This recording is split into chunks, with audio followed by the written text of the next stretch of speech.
विश्लेषण। तेजस्वी यादव दावा किया कि वोटर लिस्ट में मेरा नाम कट गया है। हुआ क्या, 2 वोटर कार्ड रखने के आरोप में घिर गए हैं। जनाब के अपने 2 वोटर आईडी कार्ड हैं, अब समझाएं तो समझाएं क्या, फर्जी कौन सा है।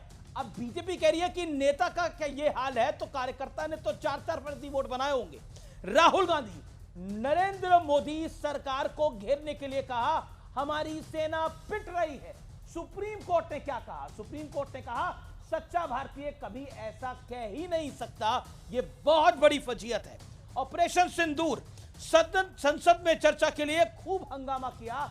जब चर्चा हुई तो तथ्यों के साथ सरकार ने विपक्ष की बखिया उधेड़ डाली और पूछा 26/11 के हमले के बाद यूपीए की तत्कालीन सरकार ने और बाकी आतंकी हमलों के बाद क्या कार्रवाई करी थी। आज हमसे तो पीओ की डिमांड कर रहे हैं और मोदी ने स्वयं बोला मुझसे ही उम्मीद रख सकते हैं। अब संसद में सीआईएसएफ का एक नया शिगुफा आया है। आरोप लगाया गया कि सदन के भीतर सीआईएसएफ और पुलिस तैनात कर दी गई है, लेकिन आरोप झूठे निकला। सदन में सिर्फ मार्शल तैनात थे। बड़ा सवाल, क्या राहुल गांधी और तेजस्वी यादव अपने ही सियासी जाल में फंस गए हैं और इन्होंने विपक्ष को भी फंसा दिया है? मेरे साथ बात करने के लिए कौन कौन जुड़ रहा है? गौरव भाटिया, भारतीय जनता पार्टी के प्रवक्ता, उनका अभिनंदन है। सुप्रीम कोर्ट के लर्निड एडवोकेट है, सीनियर एडवोकेट है। चरण सिंह सापरा मेरे साथ हैं। इस चर्चा में कांग्रेस पार्टी के वरिष्ठ नेता हैं, प्रवक्ता हैं, उनका अभिनंदन है। मलूक नागर, senior leader, farmer member of parliament, महासचिव आरएलडी के, उनका अभिनंदन है। विवेक श्रीवास्तव है, सीनियर लीडर लेफ्ट के हैं, उनका अभिनंदन है। आदिल खान है, आम आदमी पार्टी के हैं, उनका अभिनंदन है। आपका स्वागत है। मैं सबसे पहले शुरुआत आपसे करता हूं, गौरव भाटिया। गौरव भाटिया, कुल मिलाकर सदन में सीआईएसएफ और तो और प्रियंका गांधी वाड्रा कह रही हैं कि कोर्ट तय नहीं करेगा कि मेरा भाई सच्चा भारतीय है कि नहीं है। गौरव भाटिया, देखिए, आज पूरा भारत कह रहा है अमीश जी, जहां तक राहुल नकली गांधी की बातचीत हो रही है, कि ना ये सच्चे भारतीय हैं ना ये अच्छे भारतीय हैं।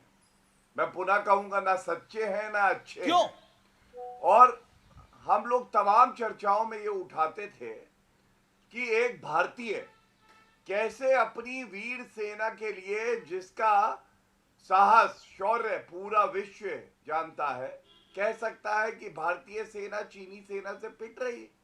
और सच्चाई क्या है अमीश जी? चीनी सेना को खदेड़ा था और अमेरिका की इंटेलिजेंस एजेंसी और तमाम और देशों की इंटेलिजेंस एजेंसी ने बताया 45 जवान चीन के मारे गए क्योंकि हमारी वीर सेना है। लेकिन सर्वोच्च न्यायालय ने कल मुहर लगाई उसी बात पे और जो कहा, सबसे पहले टिप्पणी नंबर 1, अगर आप सच्चे भारतीय हैं तो आप ऐसा कभी नहीं कहेंगे। इसका मतलब जो राहुल गांधी ने कहा, नेता प्रतिपक्ष है, सांसद रहे हैं, लेकिन एक नागरिक भी हैं, कैसे कह सकते हैं? दूसरा, क्या आपके पास कोई प्रमाण है 2000 वर्ग किलोमीटर जमीन ले ली है चीन ने?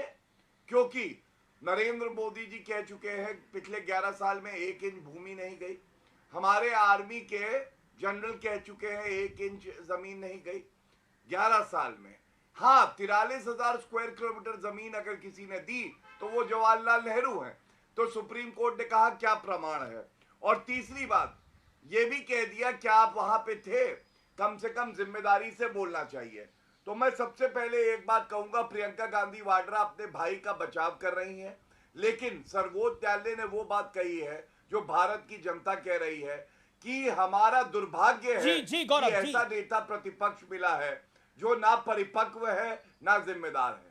ओके, चरण Singh Sapra, Jagdambika Pal, BJP member of parliament कह रहे हैं पहली बार कोई सांसद जो संविधान की शपथ लेके आया है वो न्यायपालिका पर टिप्पणी कर रहा है। साफ है कि परिवार खुद को संविधान और संसद दोनों से ऊपर मानता है, यानी गांधी परिवार संविधान और संसद दोनों से ऊपर है, इसीलिए उन पर कोर्ट की टिप्पणी लागू नहीं होती।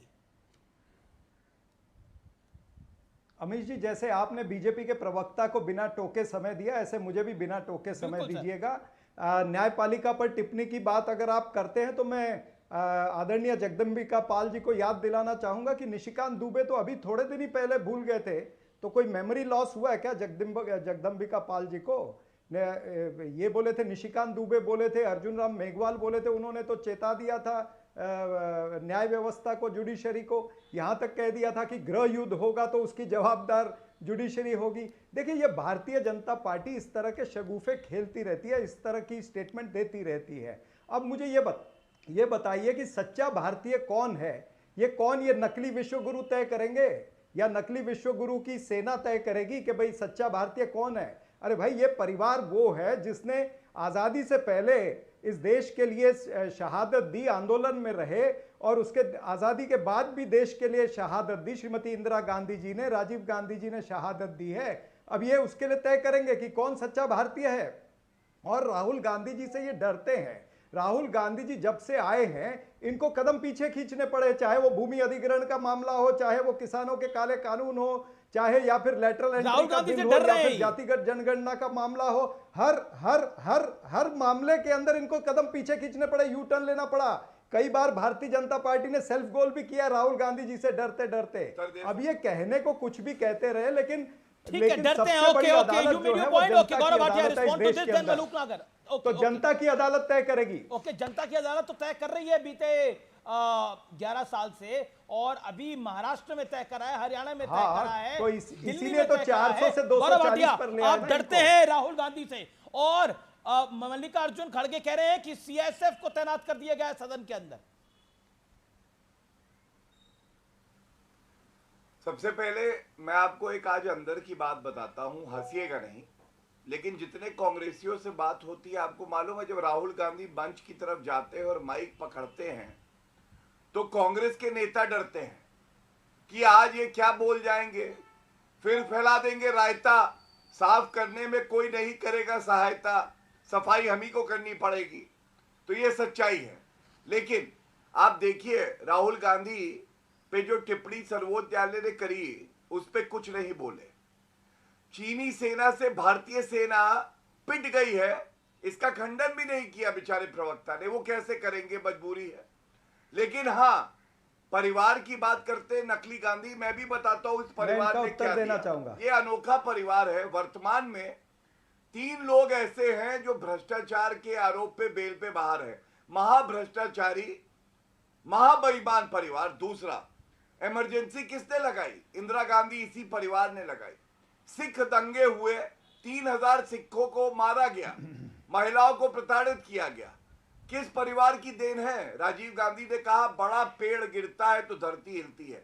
इसलिए इस परिवारवाद से बाहर आओ, लोकतंत्र को समझो, संविधान पढ़े राहुल गांधी जो हाथ में लेके घूमते हैं। और एक बात कह के आदतन ये इसी तरह के बयान देते हैं। मैं उत्तर दूंगा। लेकिन चरण सिंह सापरा, राहुल गांधी इकोनॉमी को डेड मानते हैं भारत की। वो भारत के लोकतंत्र के सिपाही है ना, एलओपी हैं, नेता प्रतिपक्ष हैं, और वो भारत की अर्थव्यवस्था को डेड मानते हैं। मतलब भारत की अर्थव्यवस्था के अंदर तो कर्नाटक की अर्थव्यवस्था भी आती है, हिमाचल की अर्थव्यवस्था भी आती है, ये सब डेड है। यहां पर डेड अर्थव्यवस्थाएं हैं। क्या कहना चाह रहे हैं राहुल गांधी? उनके गठबंधन की सरकारें चल रही हैं झारखंड के अंदर, क्या वहां की अर्थव्यवस्था मृत है? क्या मरी हुई अर्थव्यवस्था है भारत की अर्थव्यवस्था? जवाब दीजिए इस बात का। डोनाल्ड ट्रंप एक गलत बात कर रहे हैं, और उस बात का सपोर्ट, कोई दुनिया में कोई बुरी बात करेगा भारत के लिए, उसका सपोर्ट कांग्रेस करेगी। ये डेड अर्थव्यवस्था है। आप मुंबई आर्थिक राजधानी से आते हैं, डेड अर्थव्यवस्था है मुंबई की, महाराष्ट्र की। जवाब दीजिए। गाली है देश के लोगों को, ये गाली।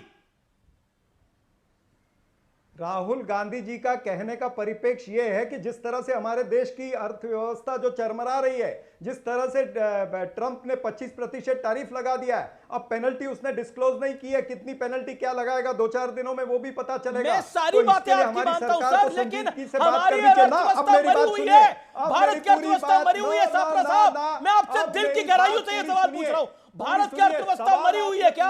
हम मरी हुई अर्थव्यवस्था में रह रहे हैं? सवाल आपने पूछा, सवाल पूछा, जिम्मेदारी से पूछा सर आपसे। सवाल पूछा था, सवाल पूछा, जवाब लो ना। बिल्कुल दो।